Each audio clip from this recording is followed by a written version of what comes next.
ഈശോയിൽ എനിക്ക് ഏറ്റവും വാത്സല്യമുള്ള സഹോദരി സഹോദരങ്ങളെ, 50 നോമ്പിൻ്റെ കാലഘട്ടത്തിൽ നമ്മൾക്ക് നമ്മുടെ ജീവിതം നവീകരിക്കാൻ ഷക്കീന ന്യൂസിൽ TV-യിലൂടെ നടത്തുന്ന ഈ ധ്യാനത്തിൽ നമ്മൾ ചിന്തിച്ചു. നഷ്ടപ്പെട്ട നാണയം കണ്ടെടുക്കാൻ ഒരു പാവപ്പെട്ട സ്ത്രീ നടത്തിയ തീവ്രമായ പരിശ്രമത്തെക്കുറിച്ച്.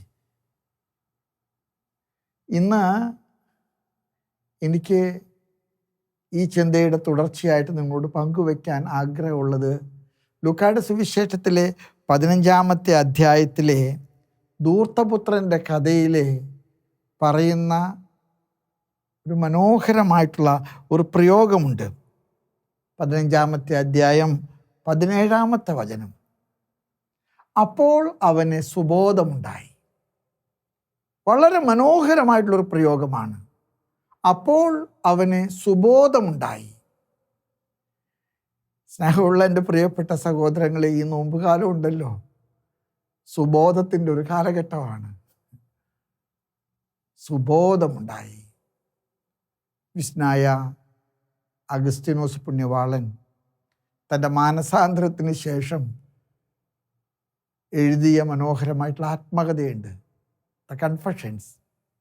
അതിൽ അദ്ദേഹം പറയുകയാണ്, പരിശുദ്ധാത്മാവ് പാപിയെ സ്പർശിക്കുമ്പോൾ സംഭവിക്കുന്ന പരിവർത്തനമാണ് സുബോധം. പരിശുദ്ധാത്മാവ് ഒരു പാപിയെ സ്പർശിക്കുമ്പോൾ അവന് സംഭവിക്കുന്ന ഒരു വലിയ പരിവർത്തനമുണ്ട്.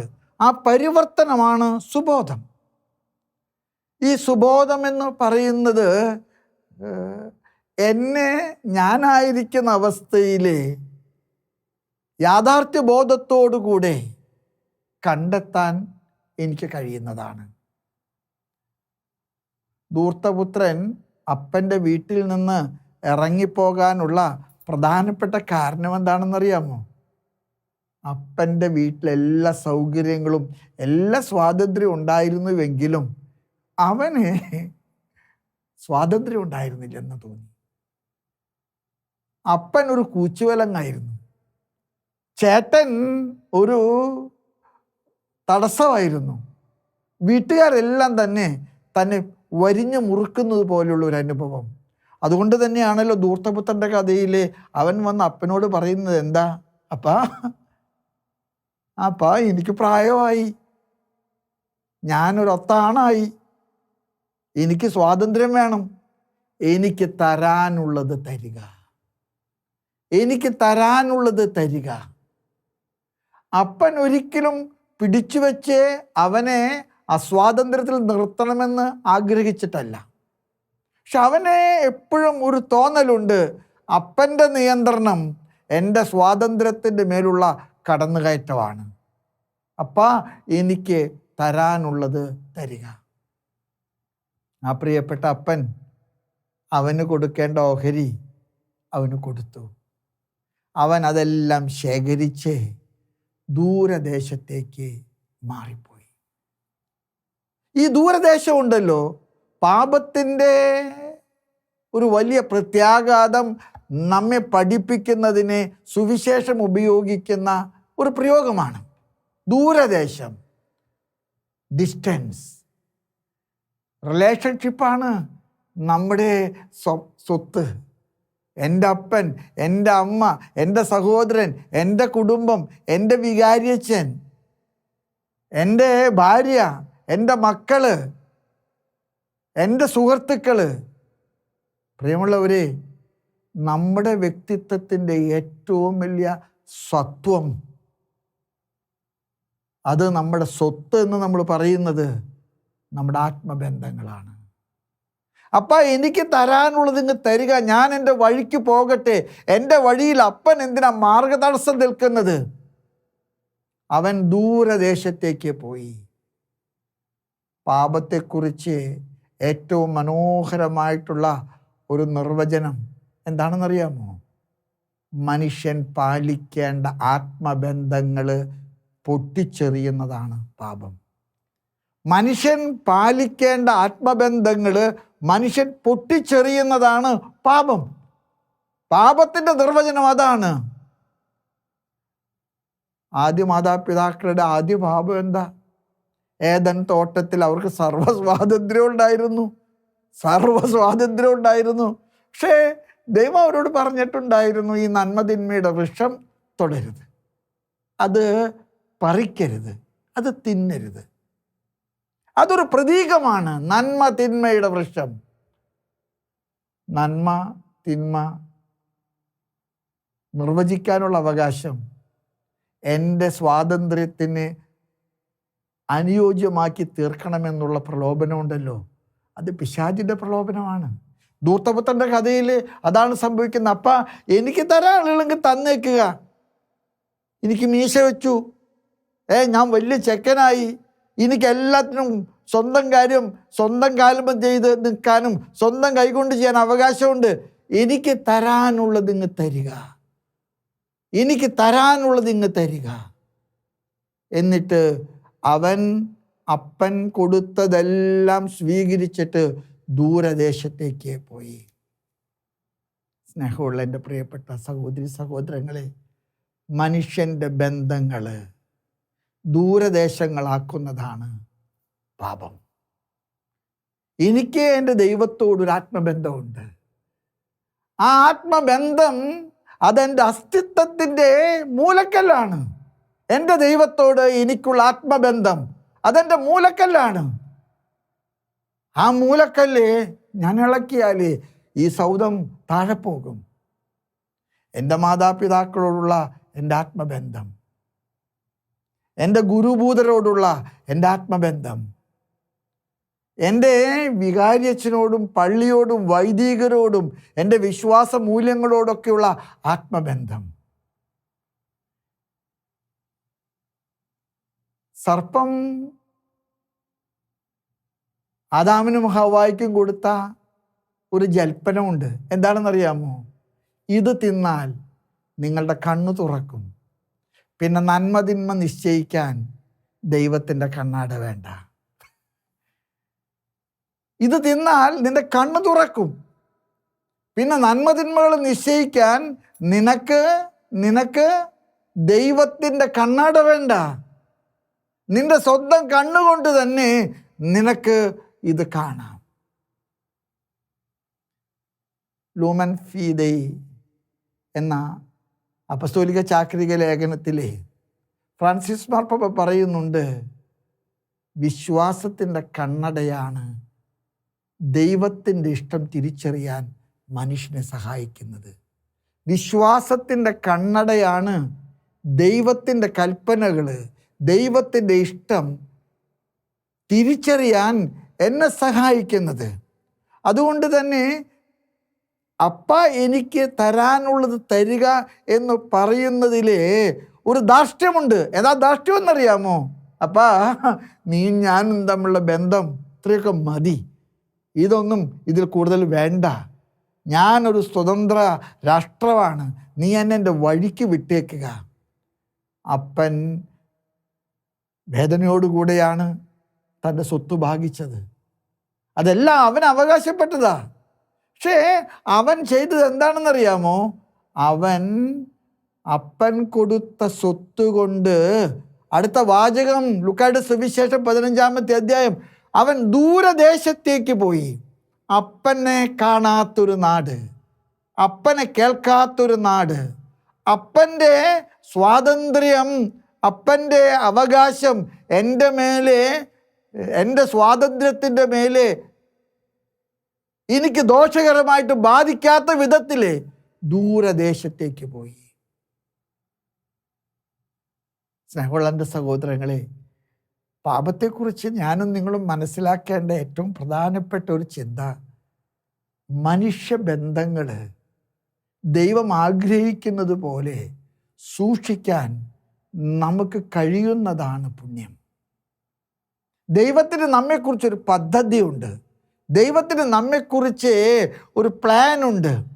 ആ പ്ലാൻ അനുസരിച്ച് ദൈവത്തോട് സഹകരിക്കുമ്പോൾ, എൻ്റെ സഹോദരങ്ങളോട് സഹകരിക്കുമ്പോൾ, ഞാനും നിങ്ങൾക്കും അനുഭവപ്പെടുന്ന ഒരു ആത്മീയമായ ഉണർവുണ്ട്, ഒരു ആത്മസാക്ഷാത്കാരമുണ്ട്. അതാണ് പുണ്യം, അതാണ് വിശുദ്ധി. ഈ വിശുദ്ധിയെ ഭംഗപ്പെടുത്തുന്നതാണ് ആ പ്രയോഗം. അവൻ അപ്പൻ്റെ കയ്യിൽ നിന്ന് സ്വത്ത് വാങ്ങിച്ച് ദൂരദേശത്തേക്ക് വിട്ടുപോയി. പാപം ദൂരദേശമാണ്. എൻ്റെ മാതാപിതാക്കളോട്, എൻ്റെ ഇടവകയോട്, എൻ്റെ വിശ്വാസത്തോട്, എൻ്റെ വൈദികരോട്, എൻ്റെ ഗുരുഭൂതരോട്, എൻ്റെ കുടുംബാംഗങ്ങളോട്, എൻ്റെ സുഹൃത്തുക്കളോട്, അവരോടൊക്കെ ഞാൻ പാലിക്കുന്ന ഒരു ദൂരമുണ്ട്. ആ ദൂരം എനിക്ക് അവരുമായിട്ടുള്ള ബന്ധത്തിന് തടസ്സം നിൽക്കുന്ന വിധത്തിൽ എനിക്ക് അനുഭവപ്പെടുകയും അതിനെ വെട്ടിമാറ്റുകയൊക്കെ ചെയ്യുമ്പോൾ, സ്നേഹമുള്ള എൻ്റെ പ്രിയപ്പെട്ട സഹോദരങ്ങൾ, ഈ നോമ്പ് കാലത്ത് കുടുംബങ്ങളെക്കുറിച്ചുള്ള ചില ചിന്തകൾ ഞാൻ നിങ്ങളോട് പങ്കുവെക്കുകയാണ്. ഒരു ഭാര്യയും ഭർത്താവും തമ്മിലുള്ള ആത്മബന്ധം ഉണ്ടല്ലോ. ആ ആത്മബന്ധത്തിൻ്റെ തീവ്രമായിട്ടുള്ള സുഖവും സന്തോഷവും, സംഘർഷവും സങ്കടവും, അതാണ് അവരുടെ ദാമ്പത്യത്തിൻ്റെ പാസ്പോർട്ടും ഐഡൻറ്റിറ്റിയും. അതാണ് അവരുടെ ദാമ്പത്യത്തിൻ്റെ മുഴുവൻ മൂല്യങ്ങളും നിശ്ചയിക്കുന്നത്. ഈ ആത്മബന്ധം, മാതാപിതാക്കളും മക്കളും തമ്മിലുള്ള ആത്മബന്ധം, മാതാപിതാക്കളും മക്കളും തമ്മിലുള്ള ആത്മബന്ധം, കുഞ്ഞുങ്ങളും അധ്യാപകരും തമ്മിലുള്ള ആത്മബന്ധം, ഈ ബന്ധങ്ങളുടെ വലിയ ആത്മാവിനെ ഞാൻ നഷ്ടപ്പെടുത്തുമ്പോൾ, നിങ്ങൾക്കറിയാം, സുവിശേഷത്തിൽ മനോഹരമായിട്ടുള്ള ഒരു പ്രയോഗമുണ്ട്. എന്താണെന്നറിയാമോ? പെസഹ ഊട്ടുശാലയിൽ നിന്ന് യൂദാസ് 30 വെള്ളി നാണയങ്ങൾ വാങ്ങിച്ചതിൻ്റെ ഉടമ്പടിയുടെ കരാറുമായിട്ട് അപ്പം വാങ്ങിച്ച് പുറത്തേക്ക് പോയി. അപ്പം മുറിച്ച് കർത്താവ് കൊടുത്തപ്പോൾ യൂദാസ് കരം നീട്ടി. എന്നിട്ട് അപ്പം വാങ്ങിച്ചിട്ട് അത് ഭക്ഷിച്ച ശേഷം പുറത്തേക്ക് ഇറങ്ങി. അടുത്ത വാചകം എന്താണെന്നറിയാമോ? അപ്പോൾ അവിടെ അന്ധകാരമായിരുന്നു. ആ സ്ലീഹന്മാരുടെ കൂട്ടായ്മയിൽ നിന്ന് 30 വെള്ളി നാണയങ്ങൾക്ക് വേണ്ടി അവൻ വിട്ടുപോകുന്നു. ആ വിട്ടുപോകുന്നത് അന്ധകാരത്തിലേക്കാണ്. അതുകൊണ്ട് തന്നെ ഈ നോമ്പ് കാലത്തിൽ നമ്മൾ ചിന്തിക്കേണ്ട ഏറ്റവും പ്രധാനപ്പെട്ട ഒരു ആത്മശോധന വിഷയം, ഞാൻ ദൂരദേശത്ത് താമസിക്കുന്നവനാണ്.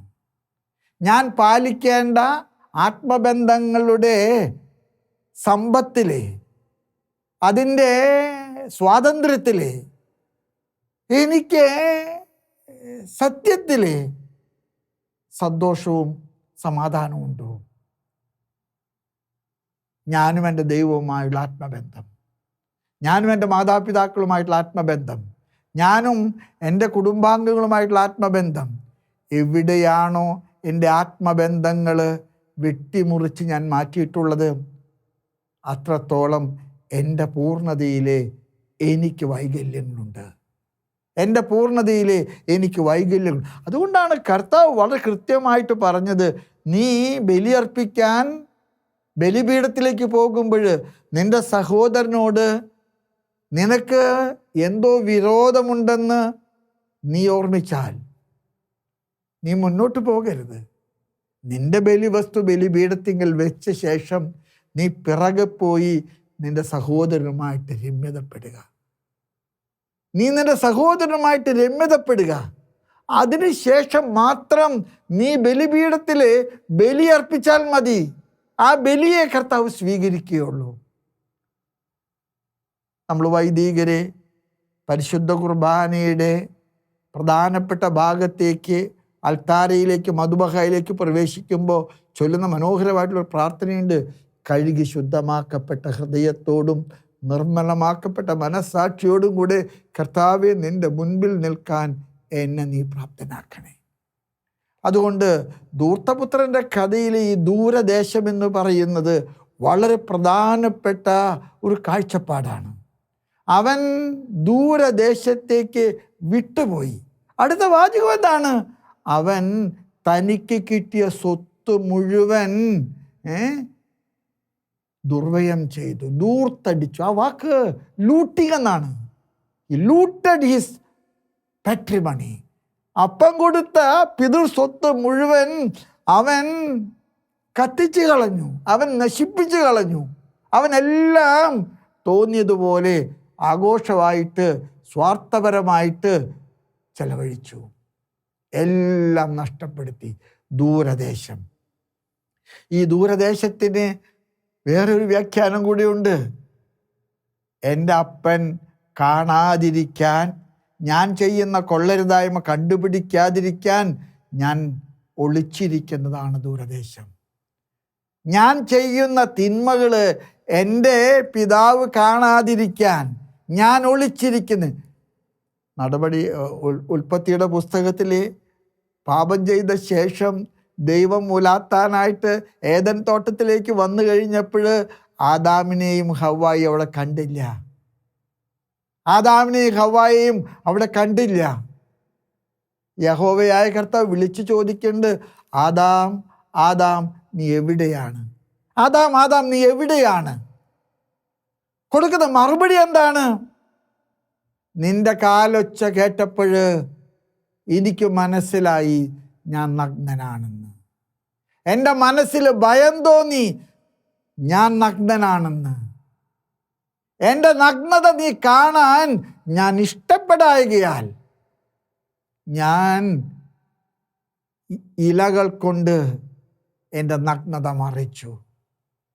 ദൈവത്തിൽ നിന്ന് എൻ്റെ നഗ്നത മറിക്കാൻ ഞാൻ കാണിക്കുന്ന കുതന്ത്രമുണ്ടല്ലോ, അതാണ് പാപം. ഞാൻ ചെയ്ത തെറ്റ് മറിച്ചു പിടിക്കാൻ, ഒളിച്ചു വയ്ക്കാൻ, പാത്തു വയ്ക്കാൻ ഞാൻ കാണിക്കുന്ന സൂത്രങ്ങൾ. അഗസ്തീനോസ് പുണ്യവാളൻ മാനസാന്തരത്തിന് ശേഷം പറയുന്ന ഒരൊറ്റ വാചകം മാത്രം മതി എനിക്ക് നിങ്ങൾക്ക് പ്രത്യാശ ഉണ്ടാകാൻ. ദൈവമേ, ഞാൻ ചെയ്ത പാപങ്ങൾ മുഴുവനായിട്ട് നീ അറിഞ്ഞാൽ, അത് മുഴുവനായിട്ട് നിന്റെ മുൻപിൽ തുറന്നു വെച്ചാൽ ഞാൻ പിന്നെ ഇല്ല കർത്താവേ. പക്ഷെ എനിക്കൊരു പ്രത്യാശയുണ്ട്, നീ എന്നെ കഴുകുന്നവനാണ്, നീ എന്നെ കാണുന്നവനാണ്. അതുകൊണ്ട് ഞാൻ എന്നെ തന്നെ നിന്റെ മുൻപിൽ തുറന്നു വയ്ക്കുന്നു. ഈ നോമ്പ് കാലഘട്ടം ദൂരദേശങ്ങളിൽ നിന്ന് തിരിച്ചു നടക്കാനുള്ള ഒരു വലിയ വിളിയാണ്. ദൂരദേശത്തിൽ നിന്ന് തിരിച്ചു വരാൻ. എൻ്റെ പിതാവ് എന്നെ സ്വീകരിക്കും, എൻ്റെ പിതാവ് എന്നെ കാത്തിരിക്കുന്നുണ്ട്, എൻ്റെ പിതാവ് എന്നെ ഉപേക്ഷിക്കുകയില്ല. ഒരു പാപിയുടെ മനസ്സിൽ പിശാച് സൃഷ്ടിക്കുന്ന ഏറ്റവും വലിയ ദുരന്തം എന്താണെന്നറിയാമോ? നിരാശയാണ്.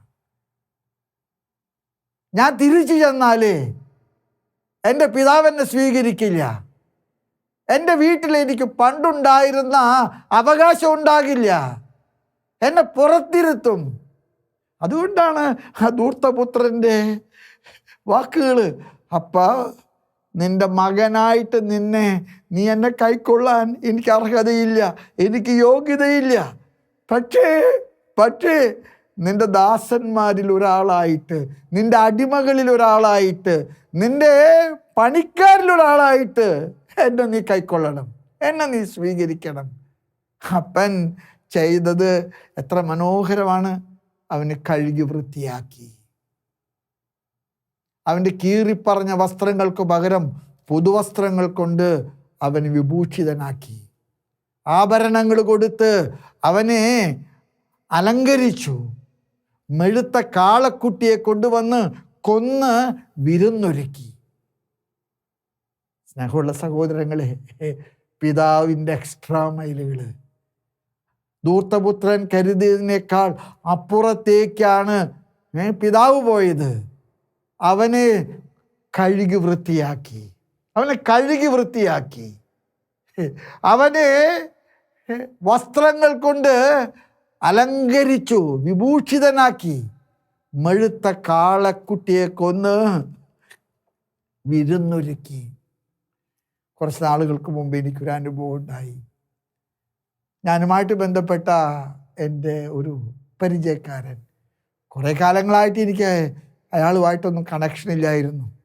പക്ഷെ അയാൾ എവിടെ ഒരു ധ്യാനമൊക്കെ കൂടി അയാൾ വളരെയേറെ മാറ്റപ്പെട്ടു. അതിനുശേഷം അയാൾ കണ്ടു കഴിഞ്ഞപ്പോൾ എൻ്റെ മുൻപിൽ മുട്ടുകുത്തിയിട്ട് എൻ്റെ കാൽക്കൽ വീണിട്ട് പൊട്ടി കരഞ്ഞിട്ട് ഞാൻ പറഞ്ഞു, നീ എന്ത് ഭ്രാന്താ കാണിക്കുന്നു, എഴുന്നേൽക്ക്. ഇല്ല, ഞാൻ എഴുന്നേൽക്കില്ല. ഞാൻ പറഞ്ഞു, നീ എന്തേ കാണിക്കുന്നത്? കുറച്ച് കഴിഞ്ഞപ്പോൾ എഴുന്നേറ്റിട്ട് എന്നോട് പറഞ്ഞു, ഞാൻ ഒരുപാട് പാപം ചെയ്തിട്ടുണ്ട്, ഞാനെല്ലാം കുമ്പസാരിച്ചു, ഞാനെല്ലാം വൃത്തിയാക്കി, എനിക്കൊരുപാട് സമാധാനമുണ്ട്. ഇന്ന് ഞാൻ വന്നത് പാപം പറയാനല്ല, എൻ്റെ പാപങ്ങൾ പൊറുത്ത കർത്താവ് എനിക്ക് നൽകിയ സന്തോഷം നിങ്ങളോട് പ്രകടിപ്പിക്കാനാണ്. എൻ്റെ കർത്താവ് എൻ്റെ പാപങ്ങൾ കഴുകിക്കളഞ്ഞതിലുള്ള സന്തോഷം നിങ്ങളുമായിട്ട് പങ്കുവെക്കാനാണ്. അതുകൊണ്ട് നോമ്പ് കാലഘട്ടത്തിൽ നമ്മുടെ മനസ്സുകളിലെ പിശാചെ ഇട്ടിട്ടുള്ള ഒരു അടിമത്തത്തിൻ്റെ ചങ്ങലയുണ്ട്. നിന്റെ പാപം നീ തുറന്നു പറഞ്ഞാൽ നിന്റെ ദൈവം നിന്നെ തല്ലിക്കൊല്ലും. കുമ്പസാരക്കൂടിലെ വൈദികൻ നിന്നെ ശകാരിക്കും. നിന്റെ മാന്യത പിച്ചിച്ചീന്തപ്പെടും. അതുകൊണ്ട് ഒളിച്ചു വെക്കുക. ദൂരദേശം എന്ന വാക്കിൻ്റെ അർത്ഥം അതൊക്കെയാണ്. ഒളിച്ചു വെക്കുക, മാറ്റി വെക്കുക, ആരുടെ മുമ്പിൽ പിടികൊടുക്കാതെ നിൽക്കുക. എന്നാലേ ധൂർത്തപുത്രൻ മടങ്ങി വന്നപ്പോൾ പിതാവ് അവൻ വിചാരിച്ചതിനേക്കാൾ കൂടുതലായിട്ട്, അവൻ വിചാരിച്ചതിനേക്കാൾ അല്പം കൂടെ മുന്നോട്ട്, അല്ല വളരെ കൂടെ മുന്നോട്ട് പോയിട്ട് അവനോട് പറഞ്ഞു, ഒന്നും എനിക്ക് കേൾക്കണ്ട, നീ മരിച്ചവനായിരുന്നു, നീ ഇന്ന് ജീവിക്കുന്നു. നീ നഷ്ടപ്പെട്ടവനായിരുന്നു, നിന്നെ എനിക്ക് തിരിച്ചു കിട്ടി. നീ മരിച്ചവനായിരുന്നു, നീ ഇന്ന് ജീവിക്കുന്നു. നീ നഷ്ടപ്പെട്ടവനായിരുന്നു, എനിക്ക് തിരിച്ചു കിട്ടി. നമുക്ക് ആഹ്ലാദിക്കാം. ഒരു പാപിയുടെ മാനസാന്തരം സഭയ്ക്കും സമൂഹത്തിലും സൃഷ്ടിക്കുന്ന വലിയ സന്തോഷം ഈ നോമ്പുകാലം ആ കാലഘട്ടമാണ്. ദൂരദേശങ്ങൾ വിട്ടിട്ട് കർത്താവിൻ്റെ ഭവനത്തിലേക്ക് മടങ്ങി വരാനുള്ള വലിയ ചങ്കൂറ്റം നമുക്കുണ്ടാകട്ടെ. ദൂരദേശം ഉപേക്ഷിക്കാൻ, നമ്മുടെ ബന്ധങ്ങളിലെ ഒക്കെ നമ്മൾ പാലിക്കുന്ന ഒരുപാട് അകൽച്ചകളുണ്ട്, പിണങ്ങിക്കഴിയുന്നവരൊക്കെയുണ്ട്. ഞാൻ അവരോടൊക്കെ പറയും, ദൈവത്തിൻ്റെ പക്കലേക്ക് മടങ്ങി വരിക. ദൈവം നിങ്ങളെ ഉപേക്ഷിക്കുകയില്ല. ദൈവം നിങ്ങളെ കാത്തിരിക്കുന്നു. നിങ്ങളുടെ എത്ര വലിയ അകൃത്യമാണെങ്കിലും, നിങ്ങളുടെ എത്ര വലിയ തെറ്റാണെങ്കിലും ദൈവം പൊറുക്കും. സെൻ്റ് അഗസ്റ്റിൻ തൻ്റെ ആത്മകഥയ്ക്ക് കൊടുത്ത പേര് കൺഫഷൻസ് എന്നാണ്. കുമ്പസാരം. എൻ്റെ പ്രിയപ്പെട്ട സഹോദരങ്ങളെ, കത്തോലിക്ക സഭയുടെ ഏറ്റവും അനുഗ്രഹീതമായിട്ടുള്ള കൂദാശ കുമ്പസാരക്കൂടാണ്. ഞാൻ പലപ്പോഴും വിചാരിക്കാറുണ്ട്, ഈ കുമ്പസാരക്കൂട്ടിൽ ഇരിക്കുമ്പോൾ ഈ വൈദികർക്ക് ഒരു പരിശുദ്ധാത്മാവിൻ്റെ അഭിഷേകമുണ്ട്.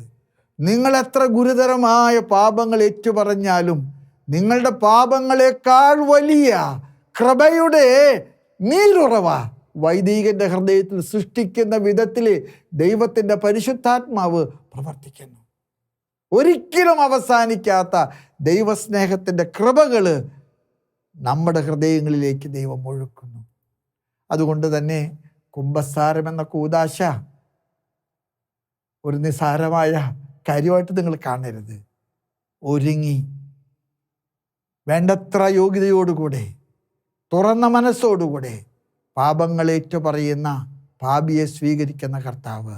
ധൂർത്തപുത്രൻ പറഞ്ഞ, അപ്പാ തെറ്റിപ്പോയി, എല്ലാം നഷ്ടപ്പെട്ടു പോയി, നിന്റെ മകനെന്ന് വിളിക്കാൻ യോഗ്യതയില്ല, നിന്റെ അടിമകളിൽ ദാസന്മാരിൽ ഒരാളായിട്ട് എന്നെ സ്വീകരിക്കണേ. അപ്പൻ അവന് നഷ്ടപ്പെട്ടതെല്ലാം തിരിച്ചു കൊടുത്തു. അവന് മേൽത്തരം വസ്ത്രങ്ങൾ, അവൻ്റെ കാലുകളിൽ പാദുകങ്ങൾ, കൈകളിൽ മോതിരം, അവന് നഷ്ടപ്പെട്ടതെല്ലാം തിരിച്ചു കൊടുത്തു. പാപിക്ക് മാനസാന്തരത്തിലൂടെ ലഭിക്കുന്ന ഏറ്റവും വലിയ ആനുകൂല്യം, അവൻ നഷ്ടപ്പെടുത്തിയത് പകരം, നഷ്ടപ്പെടുത്തിയതിൻ്റെ ഒരുപാട് ഇരട്ടി കർത്താവ് അവന് തിരിച്ചു നൽകും. അതുകൊണ്ട് തന്നെ കുമ്പസാരക്കൂട്ടിലേക്ക് പ്രവേശിക്കുന്നവർക്ക് വേണ്ടത് നിരാശയല്ല, പ്രത്യാശയാണ്. പ്രത്യാശയോടുകൂടെ കുമ്പസാരക്കൂടുകളിലേക്ക് വരുവാൻ ഈ നോമ്പ് കാലഘട്ടത്തിൽ ദൈവം നിങ്ങളെ അനുഗ്രഹിക്കട്ടെ മക്കളെ. പരിശുദ്ധ അമ്മയുടെ മാധ്യസ്ഥ പാപിയുള്ള സങ്കേതമായ അമ്മ നിങ്ങളുടെ പാപങ്ങളേറ്റു പറഞ്ഞ് ഈ നോമ്പ് കാലത്തെ അനുഗ്രഹീതമാക്കാൻ സഹായിക്കട്ടെ. ആമേൻ.